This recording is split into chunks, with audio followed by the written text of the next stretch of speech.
I just saw or did not see The Invisible Man.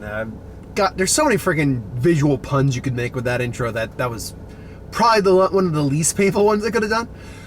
So a remake of The Invisible Man, a reboot, however you want to call it, done by Blumhouse, starring Elizabeth Moss.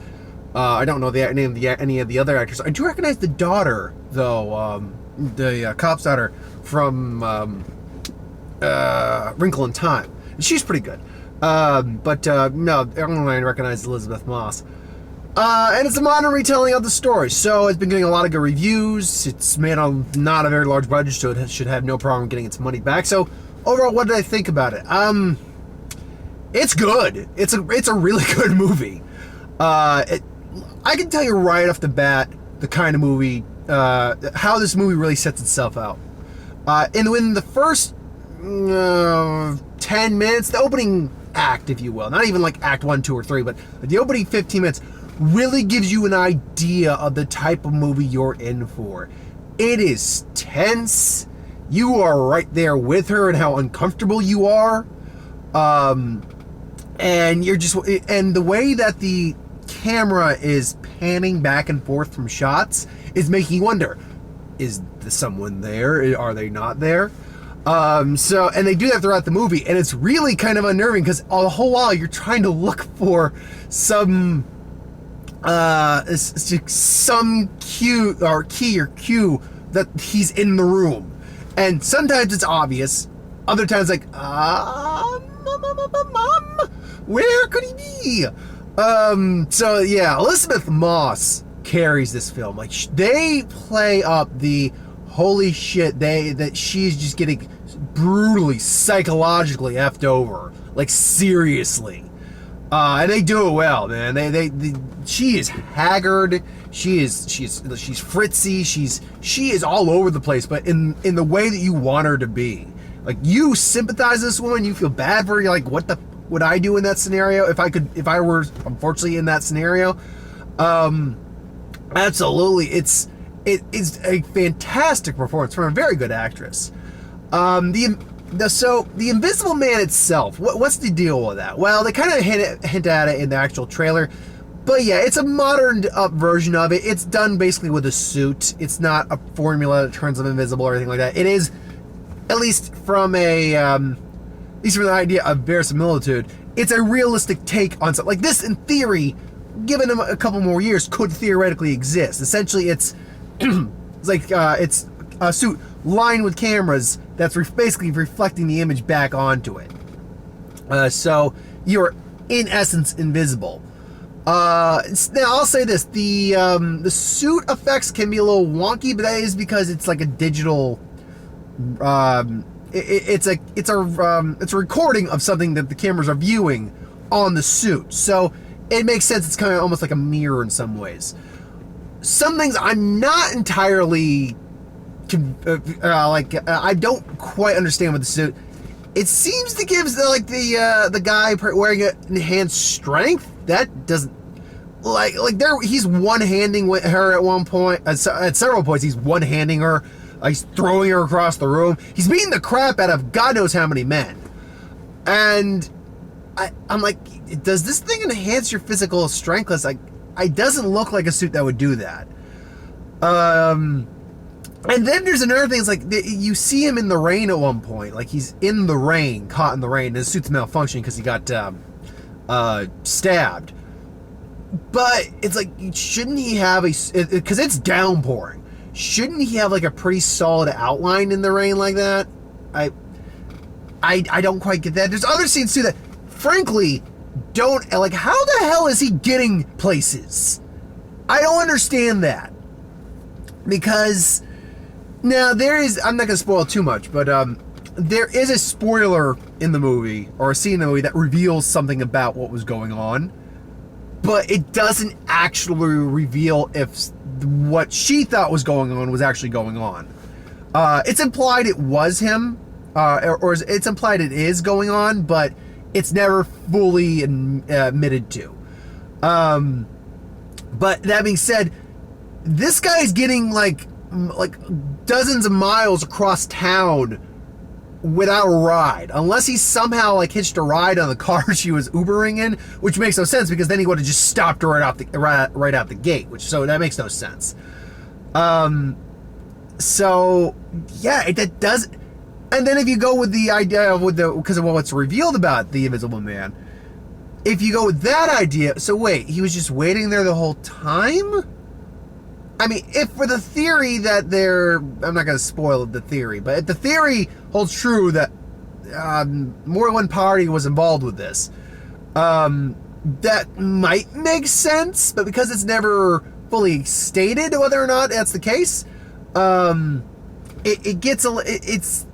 it makes no sense how he's making this kind of time, and then just suddenly appears in a restaurant and slits her throat. Like, what the hell? Like, how do you know where she... That's the other thing. How does he know where she is? I get it. He's a master in, like, ocular technology. So that's why he invented the suit, how he can invent the suit. But I get, like, we all have phones and there's security. Is he just hacking into all the security everywhere to find out where she is on a constant day-to-day basis? I don't know. And these are things that I'm like, okay... yeah.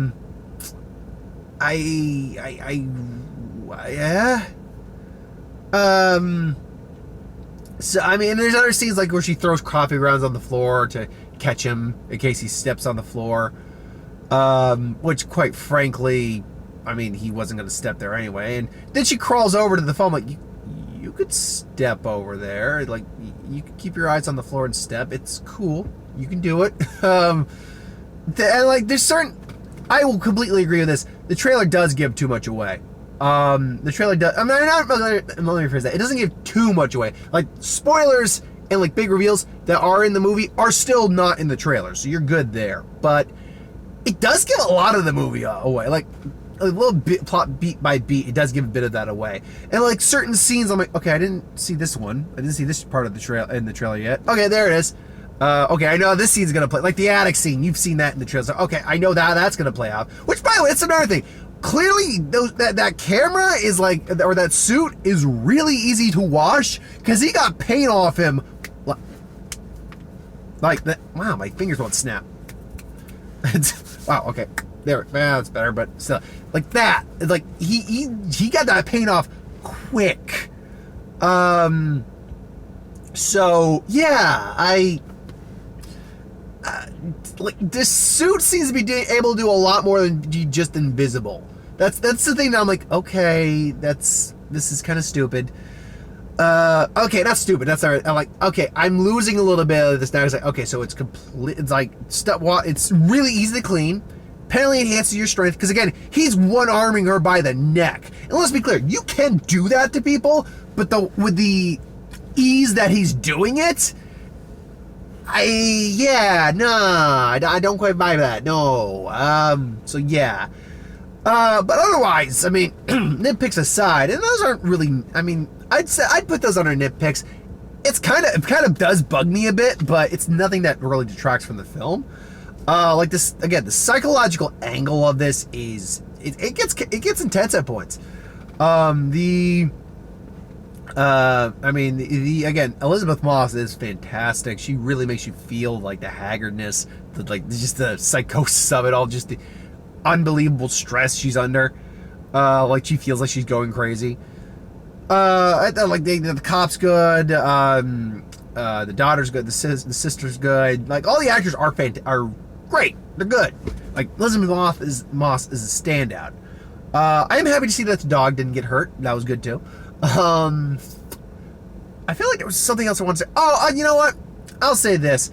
Like the opening credits, because they're like showing you like they're opening on this like this like seaside little area. It's like this wave is coming, it's crashing on the letters, and it's clear like the letters are invisible, so you know it's crashing against them. But I'm wondering, is that a CGI wave? Like, is that because for some reason that's looking a little CGI-ish. Maybe it's because it's at night, but looking a little CGI-ish. So there is that. Also, I'm like, there's like plot points like, okay, that happened, got it. And then that come back, I'm like, that's being set up for that. There it is. That's being set up for that. There it is. So yeah, but overall, I very much recommend this movie. Absolutely. If you're looking for a good, and it's not a rated movie. There's definitely some blood. There's some hard language. There's adult themes definitely. No, don't bring your kid to this. Well, actually, that's meh. As long as you have parental guidance, the kid should be fine. And when I say kid, I mean like a 9 or 10-year-old, 13. Any kid that's like 12 to 13 or above, they should be just fine. Most kids are kind of desensitized at this point these days. But yeah, I definitely recommend this. It's probably among the better films out right now. Definitely give it a watch if you're interested. If I can remember some of the trailers right off the top of my head, Nurse Maud, the one about the overly religious nurse. She's not a nun, but she's a caretaker. She's like a personal nurse, and she feels God. Or like God, he flows through, and she's like almost orgasming because she feels God in him. Or in her, and like she puts like nails through a picture of Jesus in the shape of the sole of her shoe, and she steps on it and walks on it, and then we see her. It's clear God's not the one flowing through her; it's something else. So yeah, there's that. I hate people who are like overly religious and then like say, "Oh, you're gonna go to hell because you don't believe this," whereas I'm going to go to heaven because I believe this.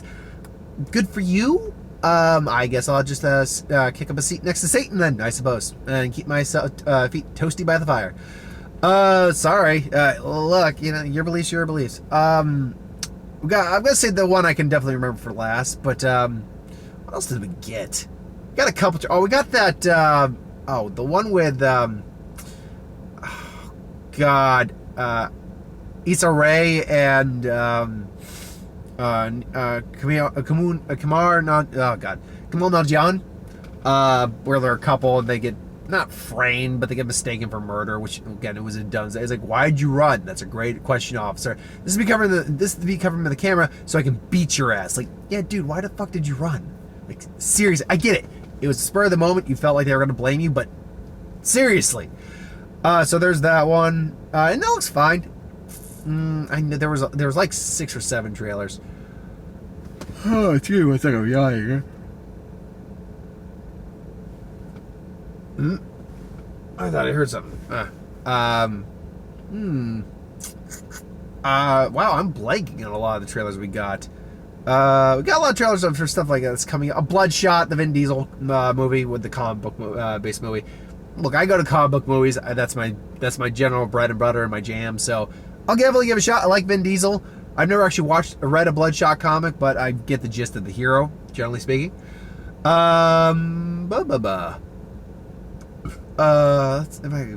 there anything else before I can talk about the real main one? Got dropped literally today. I am blanking. Wow. No, I know there was like another horror movie one. Why can't I remember it? What other horror movies are coming out besides like that Nurse Maud? I'm blanking. But anyway, the Candyman trailer. They're going a different take. They're definitely giving a different take. It's got Black Manta in there, so that's cool. Yeah, it's creepy. I'll give it great. Like, it is creepy. Like, the original Candyman is creepy. The other movies, less so. But still, the original Candyman is creepy. And you know what? The Candyman series, I think, doesn't get quite as much love as it should. I think it's like 3 movies, right? So yeah, I mean, it's not bad at all. Like, they're among the movies that get horror movies that had less than stellar sequels. Those sequels aren't quite as bad. It just kept like changing the mythology of Candyman around a bit. It's like, okay, what? All right. I'm surprised I didn't get a trailer for Antlers, so I'm surprised I didn't get that. Really, it's really bugging me. I can't remember the other trailers. Was there another comedy I'm missing here? Maybe. Well, anyway. I used to write them down. I kind of don't anymore, but oh well. Till then, thanks for watching. Hope you enjoyed. That's my thoughts on that. Go see The Invisible Man. It's a good film. Very good film. So next week will be Bloodshot, and then I'll try to do The Way Back on either Saturday or Tuesday. because that one I'm really looking forward to. I'm a big Ben Affleck fan, and you know, with his personal struggles and this clearly being very much art imitating life, I'm interested to see how this is tackled. It looks like it's trying to go for an Oscar, so here's hoping. Until then, thanks for watching. Hope you enjoyed. Like, comment, share, subscribe, and I'll see you next time. Have a good one, folks.